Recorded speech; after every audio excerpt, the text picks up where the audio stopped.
Bueno, bienvenidos a este segundo seminario de la cursada de Inmunología, en la cual vamos a ver la segunda parte de la temática de inmunidad innata. El seminario de hoy tiene tres partes. En la primera parte retomando un poquito lo que vimos en el seminario anterior, vamos a charlar un poco de las familias de receptores de reconocimiento de patrón que conocemos hasta el momento. Y vamos a hablar un poquito de la función y las diferencias entre ellos. En la segunda parte de la clase vamos a hablar un poco de inmunidad innata antiviral y ciertas particularidades que hay en la respuesta innata contra los virus. Y en una tercera parte de la clase vamos a charlar un poquito más en profundidad algunos conceptos relacionados con la migración de células inmunitarias y con la extravasación de neutrófilos en particular. Así que bueno, comenzamos con la clase de hoy.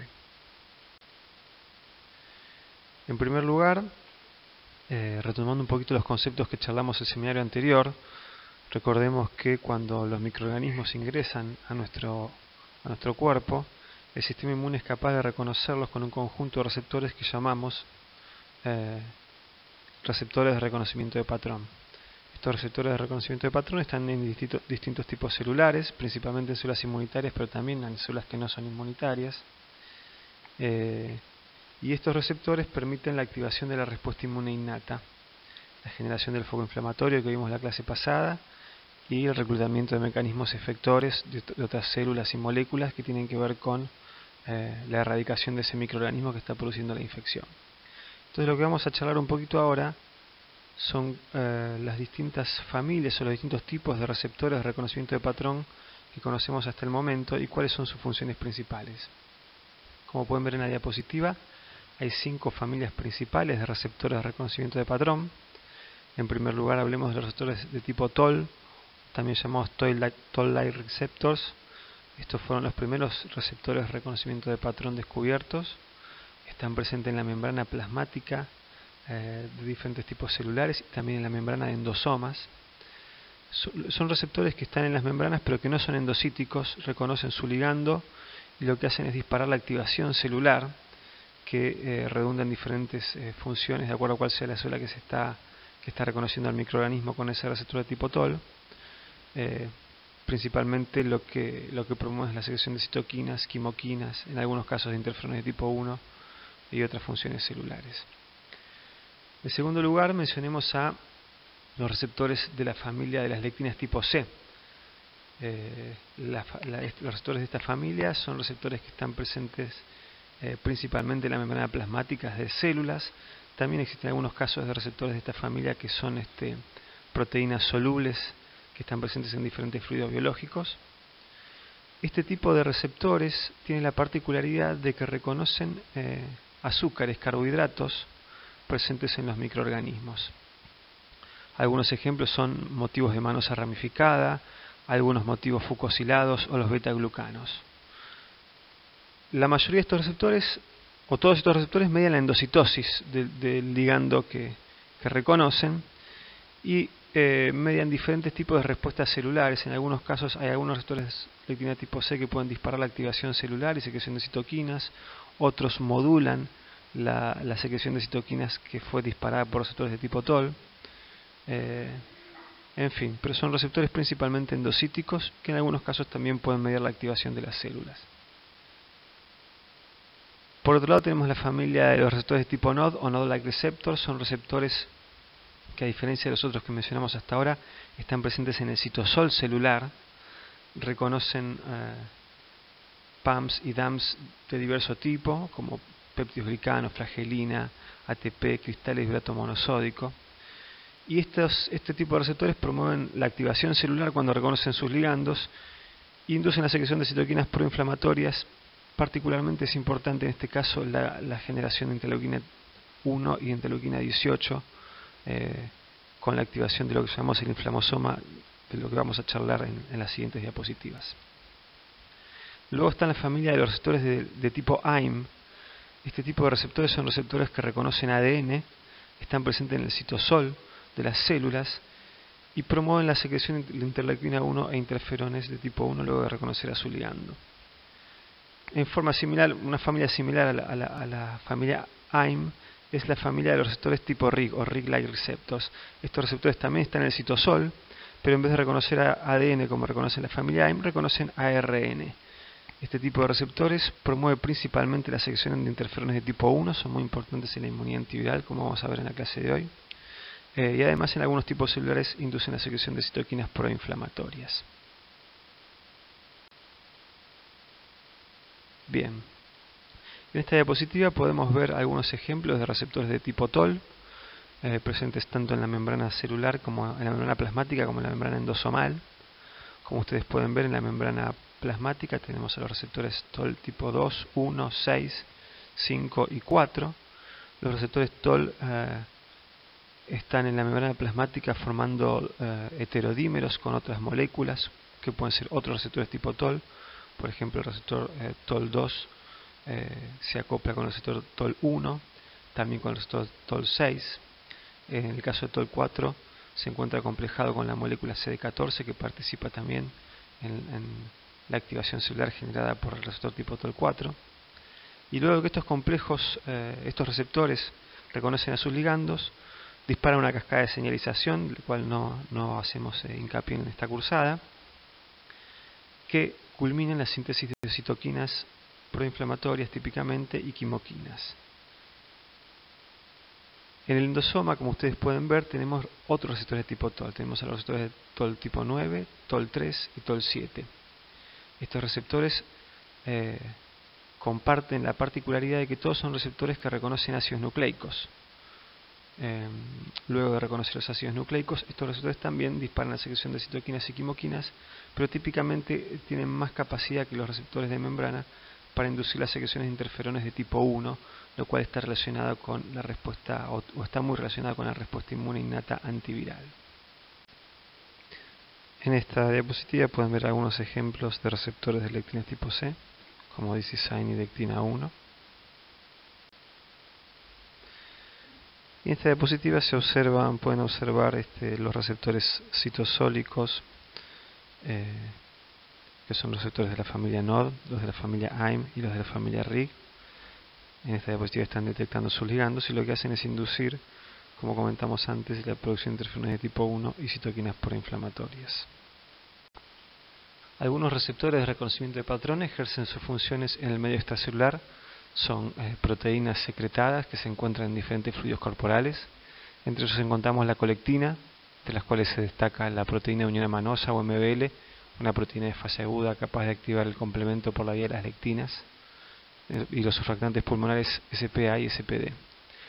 La familia de las pentraxinas también son receptores de reconocimiento de patrón extracelulares. Entre ellos está la proteína C reactiva, una proteína de fase aguda.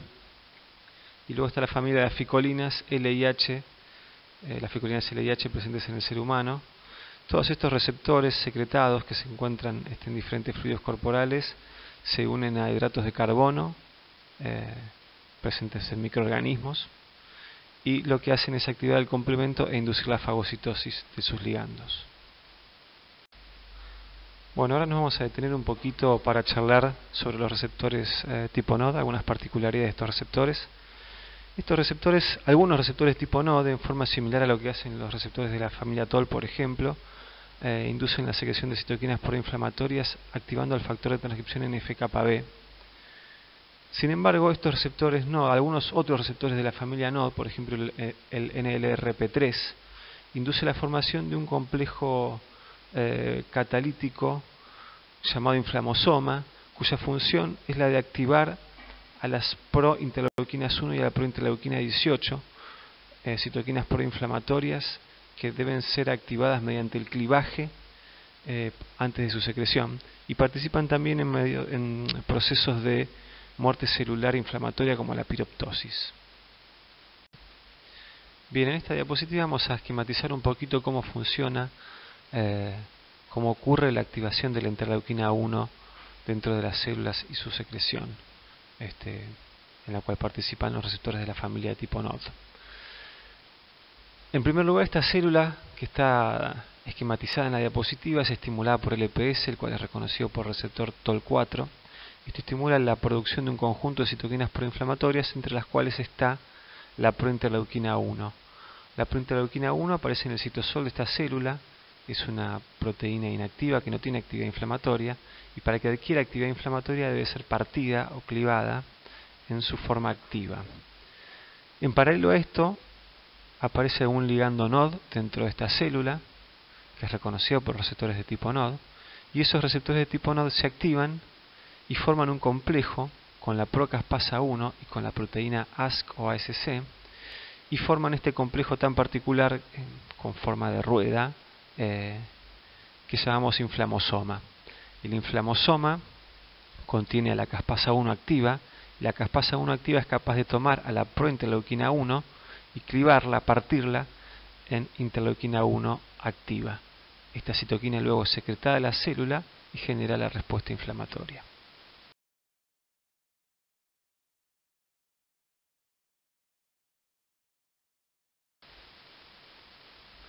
En esta diapositiva podemos ver un poquito en forma similar a lo que vimos en la diapositiva anterior, una animación de cómo es la activación del inflamosoma y la secreción de la interleuquina 1 activa en forma bastante más detallada de lo que vimos hasta ahora.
El inflamosoma entonces induce la generación de la IL-1 activa y en consecuencia, y su secreción, y en consecuencia genera una respuesta inflamatoria. Y por otra parte contribuyen a que se detecten y se eliminen células que murieron por mecanismos líticos en el contexto de infecciones o en otro tipo de contextos. Muy bien, ahora pasamos a la segunda parte de esta clase, que es en la cual vamos a charlar un poquito de la respuesta inmune innata antiviral. Antes de empezar a hablar de la respuesta innata antiviral, hablemos un poquito de los virus. Los virus son un tipo de microorganismo que van a estudiar en gran detalle en la materia de microbiología. Pero hablemos un poquito de sus características principales porque probablemente todavía no lo hayan visto en micro todavía. Los virus decimos que son patógenos intracelulares obligados. ¿Por qué? Porque los virus, desde un punto de vista biológico, no son seres vivos, son partículas. Uno podría decir, simplificando mucho, que los virus son un ácido nucleico recubierto por una cápside, una caja proteica que protege ese ácido nucleico, y el ácido nucleico codifica para las proteínas presentes en esa caja proteica. Por supuesto que hay virus más complejos y menos complejos. Si no están infectando una célula, los virus depositados en una superficie, por ejemplo, son partículas inertes, no tienen actividad metabólica, no producen energía.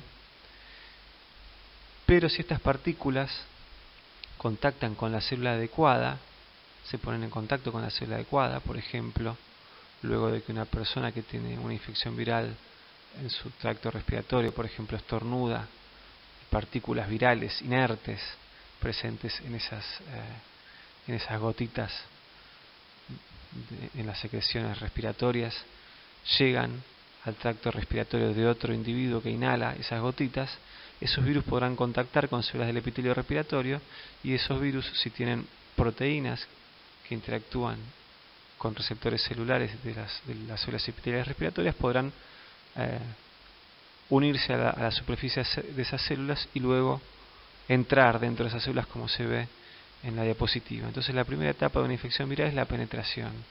El virus entra dentro de la célula que es susceptible a la infección por ese virus, y luego ocurre la liberación o el desnudamiento de los ácidos nucleicos que estaban contenidos en ese virus. El virus, como yo les comenté, de por sí no tiene actividad metabólica.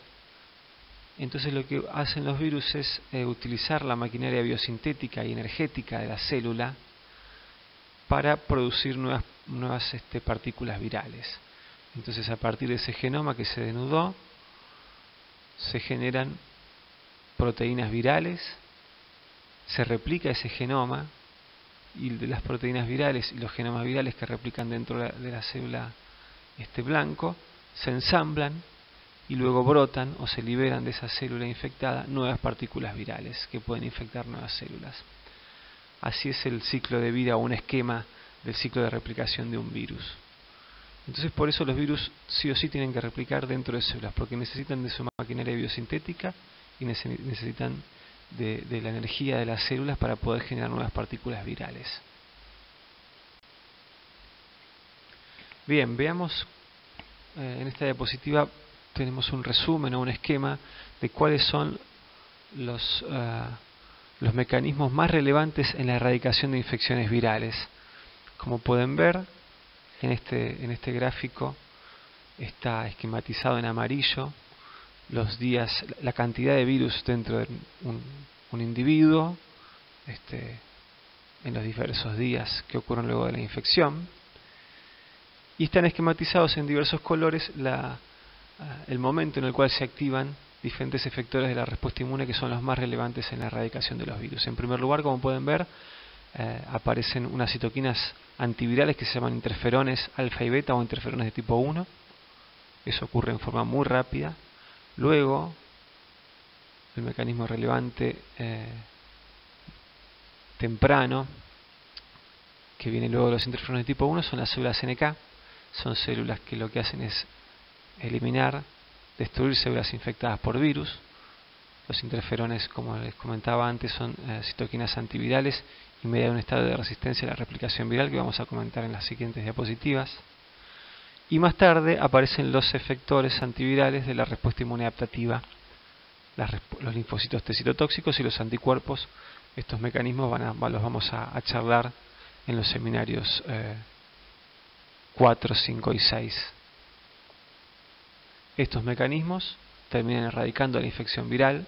Típicamente, tengan en cuenta que en algunos casos las infecciones virales son agudas, son erradicadas en pocos días, como se esquematiza en esta figura. Esta figura del día 8, el virus fue eliminado del cuerpo de este individuo por los mecanismos efectores de la respuesta inmune adaptativa e innata. Pero tengan en cuenta que otras infecciones virales permanecen activas durante mucho más tiempo. Llamamos a ese tipo de infecciones crónicas, y le cuesta más a nuestro sistema inmune, tarda más nuestro sistema inmune en eliminar esos virus. Y en algunos casos los virus no pueden ser erradicados nunca por la respuesta inmune, y permanecen en el cuerpo del paciente de por vida. Luego de su ingreso a nuestro organismo, los virus son reconocidos por receptores de reconocimiento de patrón de la inmunidad innata. Tengan en cuenta que los principales PAMPs virales son sus ácidos nucleicos. ¿Sí? Los ácidos nucleicos virales pueden ser reconocidos por los receptores que se ven acá en la diapositiva, por los receptores TOL3, 7, 8 y 9, que son los receptores TOL que están en las membranas endosomales. El ARN puede ser reconocido por receptores de la familia RIG, como RIG1-MDA5, y también participan receptores de la familia NOD y de la familia AIM, como NLRP3, AIM2 y IFI16. En un primer momento, en las células infectadas, el reconocimiento de la infección viral induce las secreciones de interferones de tipo 1. En células como por ejemplo macrófagos, el reconocimiento de los virus por receptores de la familia TOL induce la secreción de citoquinas proinflamatorias. Veamos un poquito cómo ocurre esto de la secreción de interferones de tipo 1. Los interferones de tipo 1, los interferones alfa y beta, son el mecanismo temprano más importante en la respuesta innata antiviral. Los interferones de tipo 1 pueden ser producidos por prácticamente todas las células de nuestro cuerpo. Cualquier célula de nuestro cuerpo puede ser infectada por algún virus. Hay virus que infectan hepatocitos, por ejemplo, y producen las hepatitis virales. Hay virus que infectan neuronas, producen encefalitis. Hay virus que infectan células del epitelio respiratorio y producen infecciones respiratorias altas o neumonía. Entonces cualquier célula de nuestro cuerpo puede ser infectada por un virus, y para poder defenderse de los virus, todas las células de nuestro cuerpo tienen en su citosol receptores capaces de reconocer los ácidos nucleicos virales, principalmente receptores de la familia RIG y de la familia AIM. Entonces, luego de una infección viral, cualquier célula infectada es capaz de reconocer con esos receptores la presencia de los ácidos nucleicos virales en su citosol.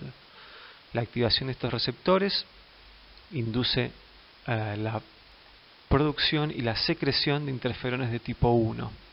Los interferones de tipo 1, producidos por la célula infectada, actúan en forma autócrina sobre la misma célula, interaccionando con su receptor, el receptor de los interferones de tipo 1 llamado IFNAR, y la interacción de los interferones con su receptor induce en esta célula infectada lo que llamamos un estado de resistencia a la replicación viral. Este estado de resistencia a la replicación viral lo vamos a describir lo vamos a describir en las siguientes diapositivas. Pero digamos ahora que tiene que ver con la aparición en la célula que es estimulada por los interferones de un conjunto de proteínas que tienen actividad antiviral, que degradan ácidos nucleicos virales, que degradan la cápside viral, que inhiben la síntesis proteica, por ejemplo, y hacen que esa célula infectada produzca menos virus que antes de estar en contacto con los interferones. Y los interferones de tipo 1 también actúan en forma parácrine con las células vecinas a la célula infectada y generan también este estado de resistencia a la replicación viral en las células vecinas.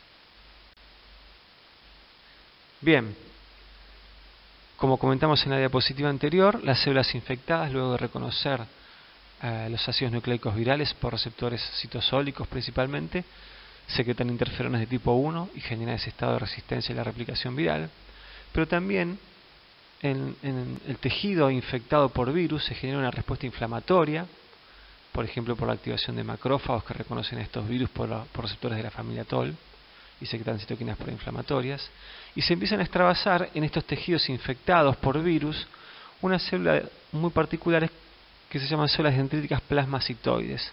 Estas células dendríticas plasmacitoides llegan desde la sangre al tejido infectado por los virus, endocitan a los virus, principalmente con receptores de lectina tipo C, y llevan esos virus a sus endosomas, y los endosomas reconocen a estos virus con los receptores TOL7 y TOL9. Luego de reconocer a los virus con TOL7 y TOL9, las células dendríticas plasmacitoides empiezan a secretar también interferones de tipo 1. De esta forma, las células dendríticas plasmacitoides colaboran con las secreciones de interferones de tipo 1 en el tejido infectado, pero a diferencia de las células infectadas, las plasmacitoides pueden producir muchísimas mayores cantidades de interferones de tipo 1, hasta 1000 veces más interferones de tipo 1 que una célula infectada, que una célula parenquimatosa.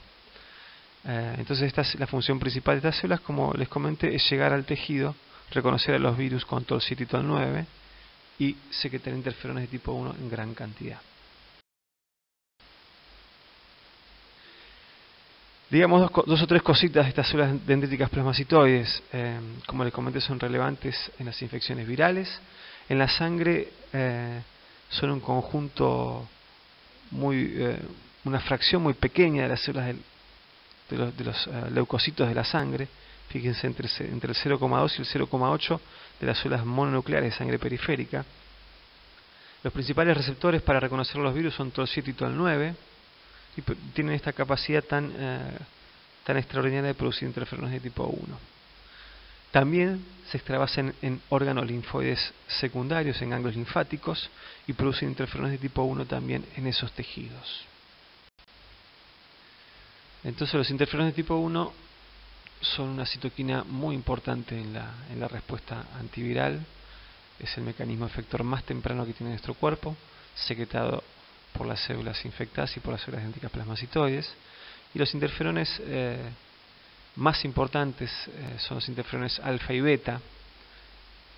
Nosotros vamos a hablar en la cursada de interferones de tipo 1 como sinónimos de interferones alfa y beta, pero tengan en cuenta que los interferones de tipo 1 son una familia que tiene 16 miembros, no solo los alfa y los beta. ¿Cuál es la función de los interferones? Producir este estado de resistencia a la replicación viral, luego de interactuar con su receptor en las células, inducen la transcripción de entre 500 y 2000 genes, cuyos productos, las proteínas que son codificadas por estos genes, generan un estado de resistencia a la replicación viral en las células en las que están presentes. Bien, veamos en resumen cuáles son las funciones de los interferones alfa y beta.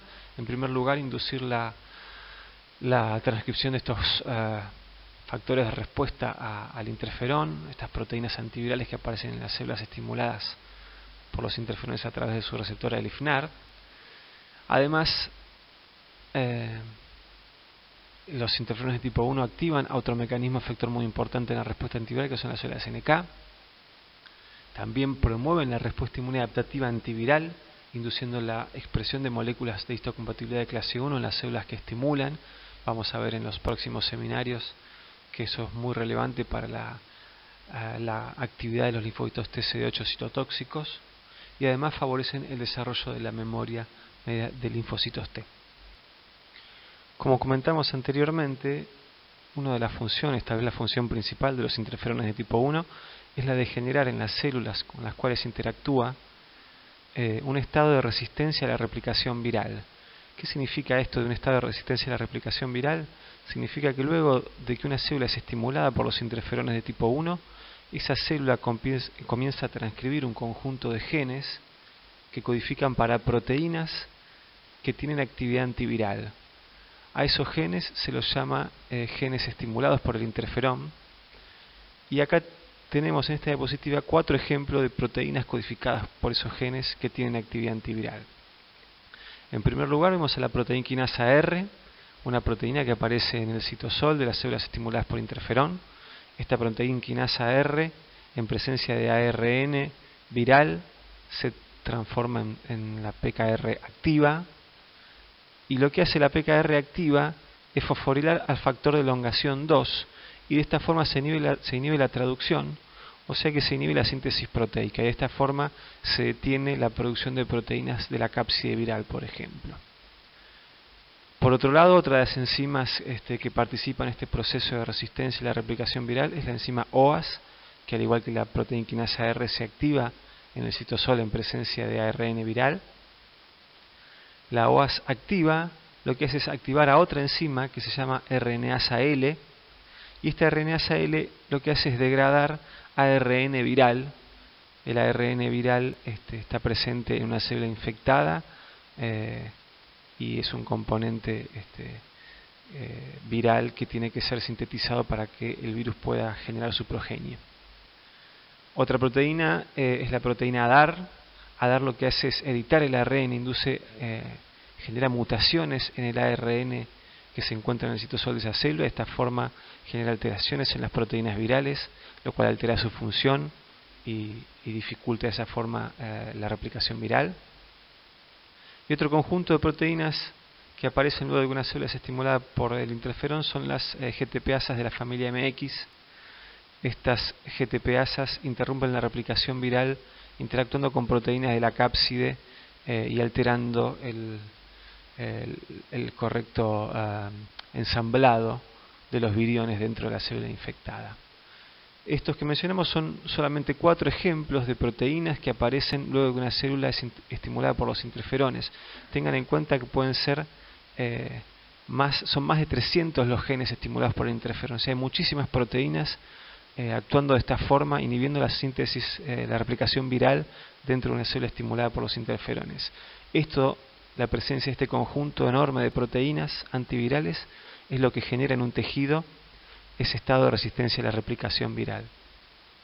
Como charlamos anteriormente, estas proteínas aparecen tanto en células infectadas como no infectadas de ese tejido, porque los interferones estimulan a todas las células, ¿sí? Entonces la célula infectada comienza a inhibir la replicación viral a través de estas enzimas, y la célula que no está infectada, estas enzimas ya están en su interior, y si esa célula es infectada por un virus, estas enzimas comienzan a actuar ni bien se genera la infección.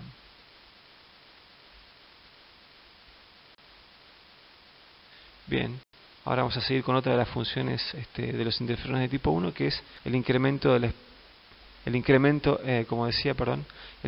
expresión de moléculas de clase 1. En esta diapositiva ven un pequeño detalle estructural de cómo son las moléculas de histocompatibilidad de clase 1. Las moléculas de histocompatibilidad de clase 1 son moléculas involucradas en la inmunidad adaptativa, son muy relevantes en la inmunidad adaptativa antiviral. Vamos a ver en detalle su función en el seminario que viene y en el otro. Y lo que hacen estas moléculas de histocompatibilidad de clase 1 están presentes en todas las células del organismo, y cuando una célula del organismo es infectada por un virus, la inmunidad adaptativa, una de las funciones antivirales de la inmunidad adaptativa es eliminar a la célula infectada, inducir su apoptosis y de esta forma elimina una célula productora de virus en un tejido. Esta función es llevada adelante por los linfocitos TCD8 citotóxicos, y la forma en que los TCD8 citotóxicos reconocen a una célula infectada por un virus es reconociendo las moléculas de histocompatibilidad de clase 1 presentes en la célula infectada, y estas moléculas de clase 1 en la célula infectada están mostrando péptidos virales. Esto que acabo de contar lo vamos a ver bien en detalle a partir del seminario que viene. Pero tengan en cuenta, en cuanto a la actividad del interferón, que los interferones al actuar sobre una célula inducen un aumento en la expresión de estas moléculas, con lo cual favorecen la respuesta inmune adaptativa antiviral. Muy bien, ahora vamos a hablar del segundo mecanismo de la inmunidad innata antiviral que habíamos mencionado más adelante.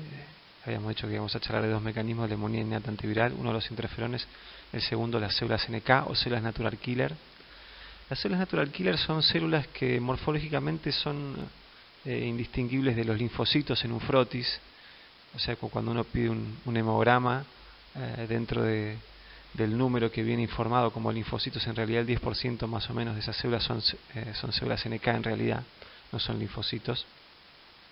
Las células NK circulan por la sangre, son producidas en médula ósea, circulan por la sangre y se establecen principalmente en tejidos infectados por virus.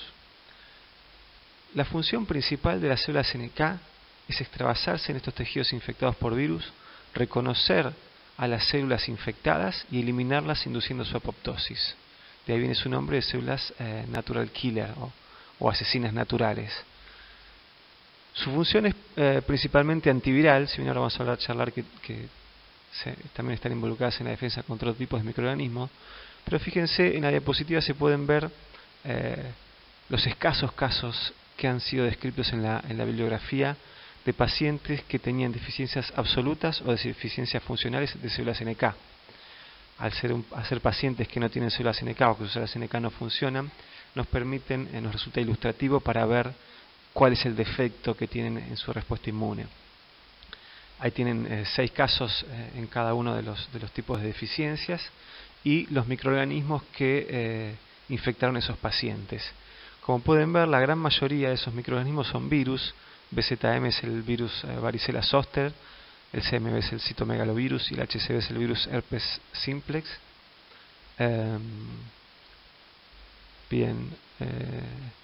Como pueden ver, la mayoría de los pacientes contrajeron infecciones por estos virus o por algunos virus respiratorios que no están especificados, y los poquitos casos de bacterias en estos pacientes es, por ejemplo, en el paciente 2 de las deficiencias absolutas que contrajo infección por Mycobacterium avium,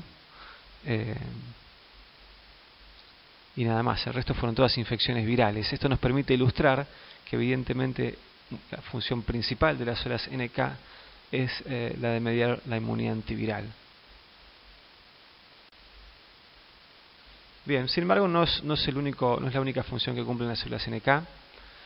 También se ha visto que en diferentes bacterias, infecciones bacterianas, infecciones parasitarias, sobre todo cuando las bacterias y los parásitos son de replicación intracelular, las células NK juegan un rol en este tipo de infecciones y también son muy importantes en la respuesta antitumoral.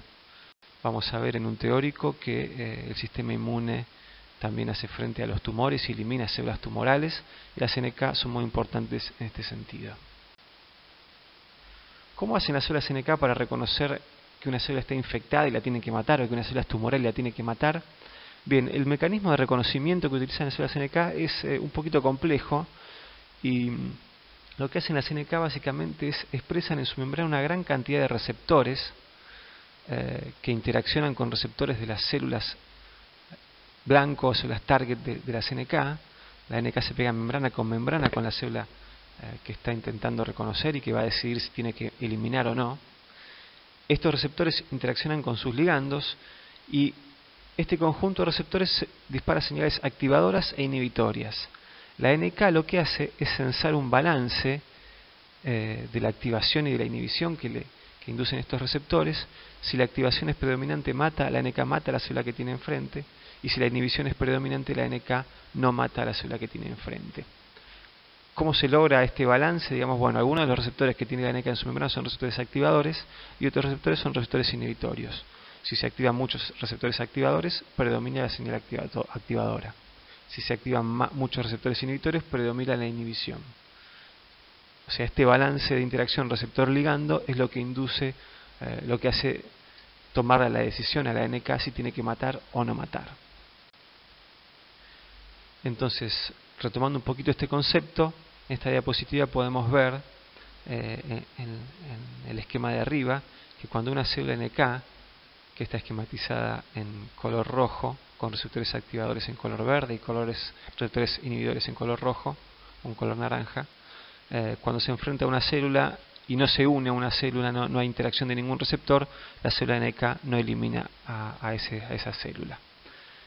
En el cuadro B podemos ver que si en la interacción entre estas dos células predominan la interacción ligando-receptor de receptores inhibitorios, el naranja en el dibujo, la NK no mata a la célula que tiene delante. Sin embargo, si predomina la interacción de receptores activadores con sus ligandos, la NK mata a la célula que tiene delante. Y si hay esta interacción entre ambos tipos de receptores, convengamos que en este esquema están esquematizados un solo receptor de cada tipo, inhibitorio y activador. Vamos a ver ahora que hay muchos receptores de cada tipo. Si interaccionan muchos receptores de cada tipo, bueno, hay un balance, la NK sensa un balance. Si se activan más inhibitorios no mata, y si se activan más activadores, sí mata. En esta diapositiva podemos ver varios ejemplos de receptores activadores y receptores inhibitorios expresados por las células NK. La expresión diferencial de los ligandos para estos receptores en una célula blanco va a ser que va a determinar si la célula NK la elimina o no la elimina. Y ahí tenemos que destacar, cuando hablamos de estos receptores, que uno de los ligandos más importantes de los receptores inhibitorios son precisamente las moléculas de histocompatibilidad de clase 1, esas moléculas que habíamos mencionado anteriormente y que son importantes en la respuesta inmune adaptativa antiviral. ¿Por qué las células NK, o por qué uno podría interpretar que las células NK reconocen como un importante ligando inhibitorio a las moléculas de clase 1? Bueno, hay muchos virus que como mecanismo de escape a la respuesta inmune adaptativa antiviral inducen la disminución de la expresión de esta molécula en la membrana de las células que infectan. De esta forma intentan escapar a la acción de los linfocitos T citotóxicos. Las NK son importantes en este sentido porque podrían censar a las células que han disminuido la expresión de moléculas de clase 1, disminuyendo de esta forma las señales inhibitorias que reciben las NK, y eliminar a esas células, interpretando que esas células están infectadas por virus que están disminuyendo la expresión de este tipo de moléculas en su membrana.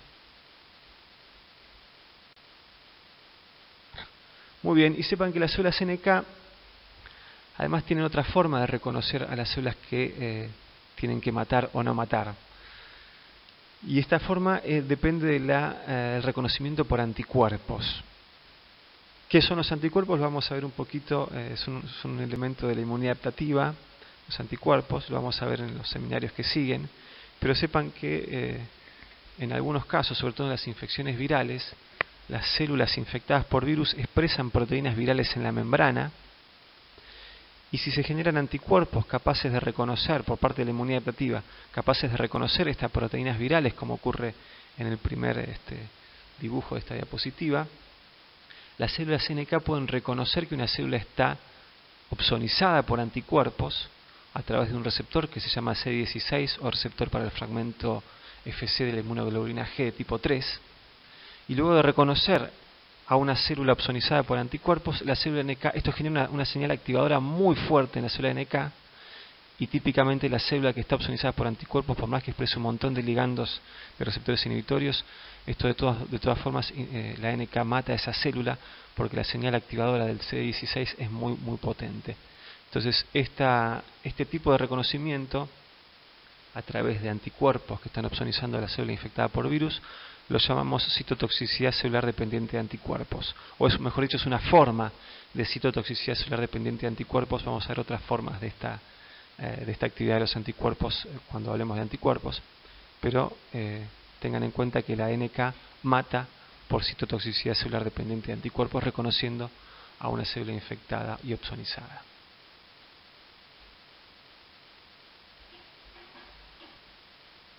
Bien, veamos ahora cuáles son, mediante qué mecanismos la NK puede matar a la célula que tiene enfrente. Y aclaremos por lo pronto que la citotoxicidad no es la única función que tienen las células NK. Las dos funciones principales de las células NK son, por un lado, la citotoxicidad, de lo que venimos hablando hasta este momento, y por otro lado, la segunda función crítica de las NK es la producción de citoquinas, entre las cuales la más destacada es el interferón gamma. Bien, veamos los mecanismos citotóxicos de la célula NK. Como se mencionó en la diapositiva anterior, la célula NK puede matar a las células que infectan mediante dos mecanismos diferentes, un mecanismo llamado secretorio y un mecanismo llamado no secretorio. En esta diapositiva podemos ver una célula NK en color amarillo que reconoce en una célula sana o no infectada, mejor dicho, ligandos inhibitorios, y de esa forma no mata, no induce apoptosis de esa célula. A la derecha podemos ver un esquema similar, pero en este caso la célula NK reconoce en este balance de inhibición y activación, reconoce más señales activadoras, entonces la NK decide, entre comillas, matar a esta célula que tiene adelante porque interpreta que es una célula infectada por un virus. Y los mecanismos que tiene para matar a estas células son dos tipos de mecanismos, los mecanismos que llamamos secretorios y mecanismos no secretorios. El mecanismo no secretorio tiene que ver con la expresión en la membrana de la célula NK de una molécula que se llama Fas ligando. Fas ligando interacciona con la molécula Fas, que es una molécula de membrana presente en la célula infectada, y eso induce la apoptosis en la célula blanco. Y otro mecanismo que tiene la NK para inducir la apoptosis es mediante la secreción de un conjunto de moléculas que llamamos perforinas y granzimas, y estas moléculas son secretadas por la NK y endocitadas por la célula blanco, y luego estas moléculas secretadas inducen la apoptosis de la célula blanco. Acá podemos ver en más detalle estos mecanismos en los esquemas de arriba. Ven una célula NK matando por el mecanismo no secretorio utilizando Fas ligando. Fas ligando es una molécula expresada por la célula NK activada, y Fas es una molécula expresada por las células blanco, es una molécula expresada en forma de monómero en la célula blanco, y cuando estos monómeros de Fas interaccionan con Fas ligando se trimerizan, como pueden ver en el esquema del medio. Y esta trimerización de Fas ligando en la superficie de la célula blanco induce la activación de las caspasas y la muerte mediante apoptosis. En el esquema de abajo pueden ver en detalle el mecanismo secretorio de inducción de la apoptosis que utiliza la célula NK. La célula NK secreta, luego de interaccionar membrana con membrana y de recibir las señales activadoras, la NK secreta dos proteínas, las perforinas y las granzimas. Estas proteínas son tomadas, endocitadas por la célula blanco, y dentro de los endosomas de la célula blanco, las perforinas, como puede verse, se oligomerizan formando un poro que se inserta en la membrana del endosoma, y este poro permite la salida de las granzimas del interior del endosoma a el citosol celular. Cuando la granzima llega al citosol celular, activa las caspasas apoptóticas e induce la apoptosis de la célula blanco. Bien, hasta ahora entonces señalamos que las células NK tienen dos funciones principales, que son la de inducir apoptosis y la de secretar citoquinas. Bien, digamos ahora que las células NK de nuestro cuerpo no son todas iguales. Tenemos dos tipos de células NK circulando en nuestro cuerpo. Hay el conjunto de células NK que son mayoritarias en sangre, que representan el 90% de las NK de la sangre. Son las células NK cuya función principal es la de inducir apoptosis. A estas células NK las identificamos por su alta expresión de CD16 en la membrana y su baja expresión de CD56. CD16 recordarán que es el receptor para la porción FC de los anticuerpos, de la inmunoglobulina G, mejor dicho, y es un receptor muy relacionado con la inducción de apoptosis. Recuerden que cuando 16 reconoce una célula anticuerpos opsonizando una célula, induce la degranulación de la NK y la actividad citolítica de la NK. Entonces recuerden que la población que tiene mucho de células NK que tiene mucho CD16 en su membrana es la población de células NK que tienen gran capacidad de inducir apoptosis. Esta población de células NK, que llamamos CD56-DIM, CD16 bright, por su baja expresión de CD56 y su alta expresión de CD16, a su vez tiene una baja capacidad de producir citoquinas. La contraparte, el otro conjunto de células NK, que representan el 10% de las células en sangre periférica, son las células NK que llamamos CD56 bright y CD16-DIM, porque tienen mucho CD56 en su membrana y poco CD16. Estas células NK tienen baja capacidad de inducir apoptosis, pero tienen alta capacidad de secretar citoquinas, sobre todo el interferón gamma. La función más importante de este segundo tipo de células NK es sobre todo la modulación de la respuesta inmune adaptativa mediante la secreción de citoquinas. Una diferencia importante entre estos dos tipos celulares es dónde ejercen sus funciones. A las células NK, CD16 bright, CD56 DIM, podemos encontrarlas principalmente en la sangre y en los tejidos periféricos y en las mucosas, principalmente en los tejidos infectados donde hay infecciones virales. En estos tejidos, como dijimos, inducen apoptosis de las células infectadas. Y las células NK56 bright 16 DIM están en la sangre en menor proporción que el otro subtipo, y también se encuentran en gran proporción en los órganos linfoides secundarios. Vamos a ver en la clase que viene que en esos órganos es donde se activa la respuesta inmune adaptativa, y ahí juegan un rol muy importante las células NK56 bright, produciendo citoquinas y modulando la activación de la respuesta inmune adaptativa. Vamos a charlar un poco más de esto en la clase que viene y en la siguiente. Muy bien, entonces resumiendo un poco, cuando se produce una infección viral, acá tenemos en este esquema un epitelio que ha sido infectado por un virus, cosa que puede pasar, por ejemplo, una infección respiratoria y en un epitelio respiratorio. El virus ha entrado en unas células respiratorias. En esas células del epitelio respiratorio el virus está siendo reconocido por receptores de reconocimiento de patrón de tipo RIG1. Recuerden, es muy importante esto, que los virus son patógenos intracelulares obligados, pero eso no significa que están todo el tiempo adentro de células. Los virus, luego de infectar una célula, brotan o salen de esa célula infectada por diferentes mecanismos, salen al medio extracelular y buscan nuevas células para infectar. Cuando están en el medio extracelular, los virus pueden ser reconocidos por células del sistema inmune que no necesariamente sean blanco de la infección por este virus. Por ejemplo, en la diapositiva, este virus está siendo reconocido por un macrófago, por lectinas tipo C de un macrófago, y es endocitado, y en los endosomas es reconocido por receptores de la familia TOL. Entonces, en esta infección viral tenemos en un primer momento el reconocimiento por la célula infectada. Esto induce las secreciones de interferones de tipo 1, y el reconocimiento por macrófagos, que induce la secreción de citoquinas proinflamatorias y citoquinas como la IL-12, que tienen que ver con la modulación de la respuesta inmune adaptativa. Luego llegan a este tejido infectado por virus células dendríticas plasmacitoides. La dendrítica plasmacitoide, recordemos que tiene la capacidad de endocitar este virus, llevar el virus a sus endosomas, y en los endosomas reconocer la presencia de estos virus por los receptores TOL7 y TOL9. De esta forma, las células dendríticas plasmacitoides participan en las secreciones de interferones de tipo 1.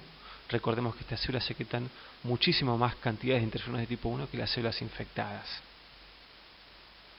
Y llegan también a este tejido infectado por virus células NK. Las células NK interaccionan con las células del tejido, buscando identificar a cuáles de estas células están infectadas. Cuando en alguna de esas células, las células NK sensan una mayor cantidad de ligandos activadores y menor cantidad de ligandos inhibitorios, las NK deciden o interpretan que esa célula está infectada por virus y la eliminan, induciendo su apoptosis por los mecanismos secretorios y no secretorios. Recordemos también que las células NK secretan citoquinas, entre ellos el interferón gamma. Estas citoquinas son secretadas en el tejido infectado, pero principalmente en los ganglios linfáticos por las células NK CD56 bright.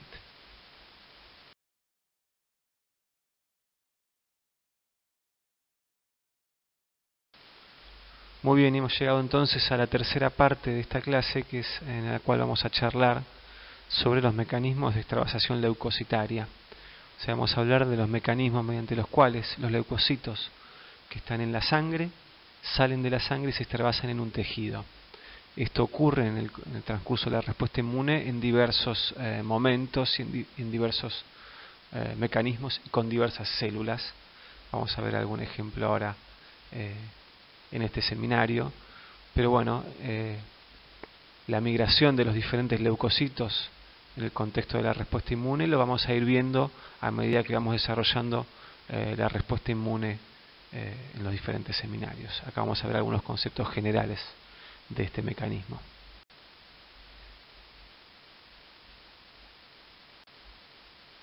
Bien, ¿qué determina la migración o cómo hacen los leucocitos que están en la sangre para extravasarse en el tejido que se tienen que extravasar? Por ejemplo, un neutrófilo que está en la sangre se extravasa en los tejidos inflamados. ¿Cómo hace el neutrófilo para saber que ese tejido por el cual está pasando está inflamado y cuál no, en el cual no se tiene que extravasar?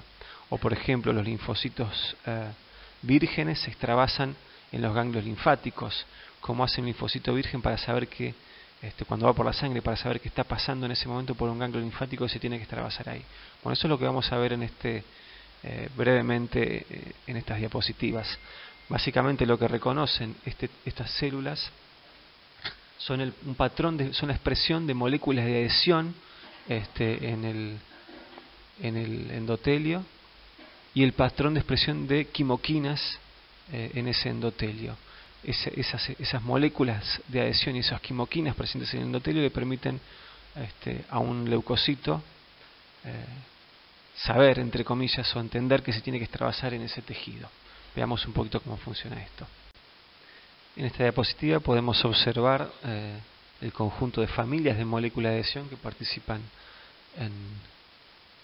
en la extravasación leucocitaria y en la migración de los leucocitos. La familia de las selectinas, la familia de las sialomosinas, la familia de las integrinas, la familia o la superfamilia de las inmunoglobulinas y las caderinas.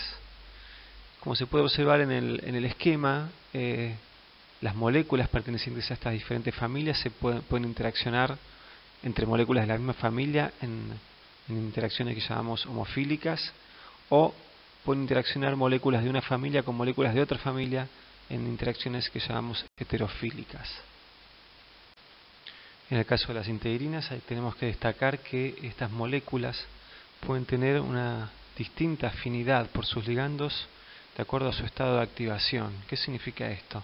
En una célula donde es expresada una integrina, cuando esa célula recibe ciertas señales, estas señales pueden inducir un cambio conformacional en la integrina, y este cambio conformacional puede modificar la capacidad de esta integrina de unirse a su ligando. Como puede verse en el esquema, la integrina expresada en la célula de color celeste tiene un estado de baja afinidad, donde está con una conformación de tipo plegada, y luego de que la célula recibe una señal, la integrina cambia de conformación y ahora sí puede unirse a su ligando en una célula endotelial, por ejemplo.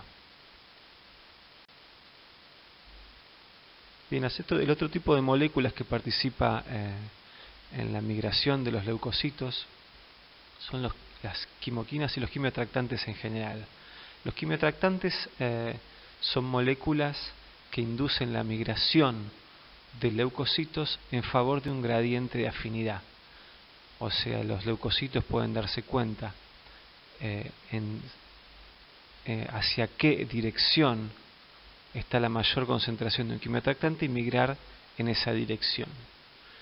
Hay muchos quimiotractantes distintos, los principales o los más numerosos son una familia de moléculas llamadas en conjunto quimoquinas, pero también hay otro tipo de quimiotractantes como quimiotractantes lipídicos como el leucotrieno B4. Algunas moléculas microbianas pueden actuar como quimiotractantes, como los péptidos formilados que atraen a los neutrófilos, y algunos componentes del complemento como C3A y C5A también pueden actuar como quimiotractantes. En esta diapositiva pueden ver esquemáticamente, o un cuadro mejor dicho, de la familia de las quimoquinas. Como pueden ver, las quimoquinas son muchas y los receptores y las células en las cuales se expresan receptores para estas quimoquinas son diversas. No tienen que conocer obviamente esta lista de quimoquinas y sus receptores y sus dos nombres, sino que la idea de esta diapositiva es ilustrar un poquito cuán complejo es la red de quimoquinas y sus ligandos, y cómo con esta red de quimoquinas y sus ligandos y sus receptores, mejor dicho, expresados en diferentes tipos celulares, es posible coordinar la migración de los leucocitos por los diferentes tejidos del cuerpo. Bien, y en esta diapositiva vemos un ejemplo de cascada de adhesión leucocitaria, en este caso la cascada de adhesión de un neutrófilo, que se extravasa en un tejido inflamado, o sea que el tejido en el cual se está extravasando este neutrófilo que estamos viendo en la diapositiva es un tejido inflamado en el cual hay una quimoquina producida principalmente por los macrófagos, que es la interleuquina 8. La interleuquina 8 en un tejido inflamado es tomada por las células endoteliales y es transportada hacia el polo sanguíneo de estas células y queda depositada, adherida a las células endoteliales, como pueden ver en la diapositiva. Los neutrófilos que se encuentran en la sangre haciendo rolling poseen receptores para la interleuquina 8, para esta quimoquina, y cuando interaccionan con esta quimoquina cambia la conformación de la integrina MAC1 en la superficie de los neutrófilos, y ahora sí la integrina MAC1 puede interaccionar con su ligando ICAM1 presente en el endotelio. Esta interacción MAC1 y CAM1 permite luego la transmigración, el pasaje del neutrófilo desde la sangre hacia el tejido a través del endotelio. Entonces fíjense que el neutrófilo estaba adherido, antes de reconocer el AIH, estaba adherido en forma lábil o inestable a ese endotelio, principalmente por interacción de selectinas con sus ligandos, con cialomucinas, pero luego de interaccionar con la IL-8 ocurre el cambio conformacional de las integrinas, en este caso de MAC1, y eso permite la interacción con su ligando ICAM1, una molécula de la superfamilia de las inmunoglobulinas, y esta adhesión ya es una adhesión estable. El neutrófilo deja de hacer el rolling, deja de rodar por la superficie de este endotelio y puede hacer el proceso de transmigración, pasar desde la sangre hacia el tejido a través del endotelio. Y en esta diapositiva pueden ver el conjunto de moléculas involucradas en la extravasación de los neutrófilos, para que vean que no son solamente las esquematizadas en la figura anterior, sino que hay un conjunto de moléculas de adhesión involucradas en este proceso. Concluyendo un poquito entonces, porque al concluir este seminario, con esta última diapositiva terminamos con la parte de inmunidad innata. A partir del seminario que viene vamos a empezar a hablar de inmunidad adaptativa. Entonces sepan que la inmunidad innata y la inmunidad adaptativa no son dos cosas separadas, sino que son conjuntos de mecanismos que interaccionan muchísimo entre sí. De hecho vamos a ver que en muchos casos la respuesta adaptativa termina reclutando células de la inmunidad innata o utilizando células de la inmunidad innata para llevar adelante los mecanismos efectores por los cuales hace frente a los microorganismos. La inmunidad innata regula la forma en la cual se desarrolla la respuesta inmune adaptativa, o sea, estos dos componentes que separamos en forma un poco arbitraria a la respuesta inmune están tremendamente interrelacionados. Vamos a ir viendo esto a medida que avancemos en la cursada. Pero existen algunas diferencias entre estas dos partes de la respuesta inmune. Digamos principalmente que la respuesta inmune innata es más rápida, es la que primero, los componentes de la respuesta inmune innata son los que primero se activan y primero empiezan a ejercer el efecto antimicrobiano. La respuesta adaptativa va a tardar un poquito, vamos a ver a partir de la clase que viene, que tarda algunos días en activarse y empezar a ejercer las funciones antimicrobianas. El mecanismo de reconocimiento de los microorganismos, el mecanismo en el cual estos dos tipos de respuestas inmunes, o estos dos brazos de la respuesta inmune reconocen a los microorganismos, es completamente diferente. Por ahora vimos que la respuesta inmune innata reconoce ciertas moléculas microbianas llamadas PAMs, empleando el conjunto de receptores que denominamos receptores de reconocimiento de patrón. La inmunidad adaptativa vamos a ver que utiliza una estrategia muy diferente para reconocer a los microorganismos. Lo vamos a ver a partir de la clase que viene. Y digamos que la respuesta innata no es más eficiente ante subsecuentes exposiciones al mismo microorganismo. ¿Qué significa esto? Que si nos infectamos con un microorganismo en particular, erradicamos esa infección y a los 6 meses nos volvemos a infectar con el mismo microorganismo, la respuesta inmune innata tiene la misma velocidad, tiene la misma eficiencia y la misma intensidad. Si bien tengan en cuenta que esto que acabo de decir está entrando un poquito en revisión ahora. En cambio, la respuesta inmune adaptativa genera lo que llamamos la memoria inmunológica. La respuesta inmune adaptativa, cuando nos encontramos por segunda o tercera o cuarta vez con un microorganismo, o sea, cuando la respuesta inmune adaptativa se encuentra con un microorganismo que ya había visto antes, con el cual ya había estado en contacto antes, esa segunda respuesta adaptativa es mucho más rápida, más intensa y más eficiente que la primera. A este fenómeno lo llamamos memoria inmunológica, y los mecanismos que subyacen a este fenómeno los vamos a ir viendo a medida que avancemos con la cursada. Muchas gracias.